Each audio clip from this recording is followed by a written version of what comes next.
சனி திசை, சனி புத்தி இது இருக்கிறவங்க. அப்போ யாருக்கெல்லாம் சனி திசை இருக்கும்? முக்கியமாக உத்திரட்டாதி நட்சத்திரத்தில் இப்போ ஒரு குழந்தை பிறந்திருக்கு, மீனராசியில் ஒரு பிள்ளை ஒரு வீட்டில் இருக்குது, குழந்தையா இருக்குது அப்படின்னா அவங்களோட அப்பா அம்மா சொல்லொணாத துயரத்தை அனுபவித்து கொண்டிருப்பார்கள். எப்பொழுதுமே ஜென்ம சனியில் பிறக்கக்கூடிய குழந்தைகள் அவர்கள் வீட்டில் ஏதாவது ஒரு விஷயம் பேடாக நடந்துக்கிட்டே இருக்கும் அந்த சனி முடிகிற வரைக்குமே.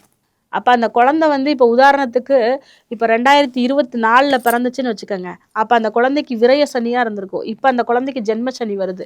அப்போ என்ன ஆகும்? அப்பாவுக்கு வேலை தொழிலில் பிரச்சனை இருக்கும், அப்பாவுக்கு காலில் அடிபடும், அம்மாவுக்கு வந்து மனது ரீதியான பிரச்சனைகள் இருக்கும், அப்பாவும் அம்மாவும் வேலை விஷயமாகவோ தொழில் விஷயமாகவோ இல்லை ஒரு கோபத்துலேயோ பிரிஞ்சு போகக்கூடிய சூழ்நிலை வந்து ஏற்படும். இது மீனராசி வீட்டில் சின்ன பிள்ளைகளாக இருக்காங்க இல்லையா, அவங்க அப்பா அம்மாவுக்கு நடக்கும். ஏன்னா அந்த குழந்தைக்கு பெருசாக பலன்கள்ங்கிறத விட அவங்க அப்பா அம்மாவுக்கு தான் இது பலன்களாக இருக்கும். அப்போ நான் சொல்கிற விஷயத்தில் நீங்கள் கவனமாக இருந்தீங்கனாலே உங்களுக்கு கோடி புண்ணியம். இப்போ நம்ம இதை பார்க்கும்போது ஒருத்தர் என்ன பண்ணணும் அப்படின்னா, அவங்க ஜாதகம் மோசமாக இருந்தது அப்படின்னா நான் சொல்லக்கூடிய வழிபாடுகளை மேற்கொள்ளுங்க.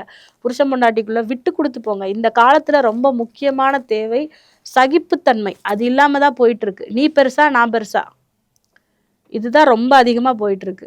அதனால் இந்த சகிப்புத்தன்மை ரொம்ப அவசியமான ஒரு காலகட்டமாக இந்த பீரியட் இருக்குங்க. ஜூன் 2026க்கு அப்புறம் ஒரு வளமான வாழ்க்கையை பார்க்க போகிறீங்க. கல்யாணம் இல்லாதவங்களுக்கு ஆகும். அரசியல்வாதியாக இருக்கீங்களா, வெற்றியை பெறுவீர்கள்.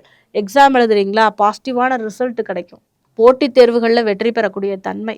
ஏன்னா இயல்பாகவே இந்த ராசிக்கு ஒரு போராட்ட குணம் இருக்குது. எங்கே போனாலும் அந்த இடத்துல ஒரு டாப் பொசிஷனுக்கு வந்துடுவாங்க.